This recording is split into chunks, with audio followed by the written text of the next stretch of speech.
course, we're doing 30 million right now, but we started 4 years ago with 110,000. If you're like me, you heard that and thought BS, and then immediately went to Google to figure out if that's true. And turns out it is. These two guys managed to turn $110,000 into $30 million in 4 years.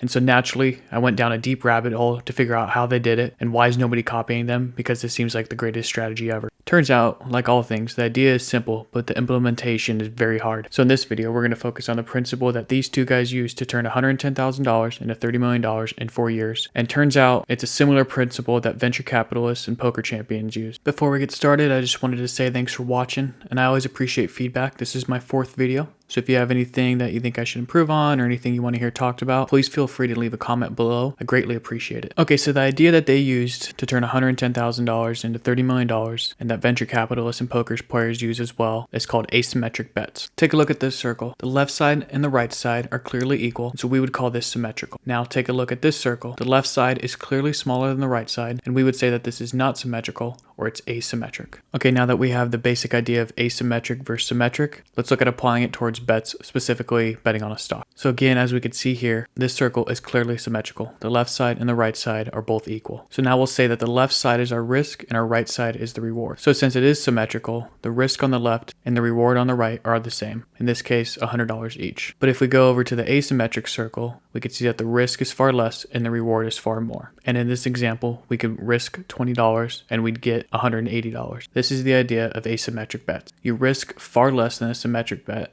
and you have a greater potential reward. But there's always a trade-off, and the trade-off here is that these bets are much more risky, so they have less of a chance of working out. Now let's take a look at applying asymmetric and symmetric to a model portfolio. These are just made-up numbers. This isn't real. This is just to illustrate the idea applied to a portfolio. Okay, so we've got two portfolios. Our portfolio with an asymmetric strategy and our portfolio with a more symmetric strategy. Each is starting with $10,000. The asymmetric portfolio will make 10 equal bets of $1,000, and the symmetric portfolio will make one bet of $10,000. Since most asymmetric bets do not pan out, we'll just assume that 80% of the bets result in 0, and we'll assume that 20% of the bets panned out well and resulted in 25 times our money. So we'll get an $8,000 total loss on the losers, but a $50,000 total gain on the winners. For the symmetric portfolio, we'll assume that we're right and that we doubled our money. So in the end, on the symmetric portfolio, we'll have $20,000. But on the asymmetric portfolio, even though we had 80% of our bets fail, we'll end with $42,000 because the bets that won far outperformed. This is just a basic idea, and obviously the numbers are made up, but this is the point of an asymmetric portfolio. You'll make a lot of very risky bets that can pay off huge, and only a few of them will only end up panning out, but the idea is your portfolio would still be better off than making safer bets.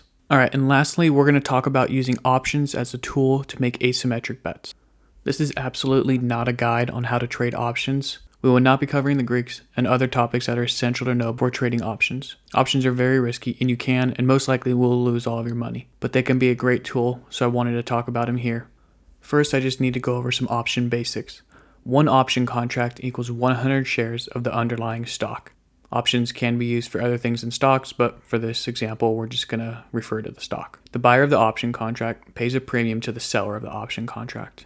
An option contract can either be a contract to buy or sell the underlying stock. The strike price is the agreed to price that the underlying stock will be bought or sold for if the option contract is exercised by the holder of the contract. And finally, the expiration date is the date the contract expires. Okay, for this options trade, let's assume that company X currently trades at $50 per share. And you think that in 18 months, the stock's going to rise to $100 or more per share. So you go look at the option contracts that are out there, and you see that the contract that expires in 18 months with a strike price of $90 currently costs $3.50. You buy one contract, and since that controls 100 shares, you pay $350 for that. So your total capital at risk is $350.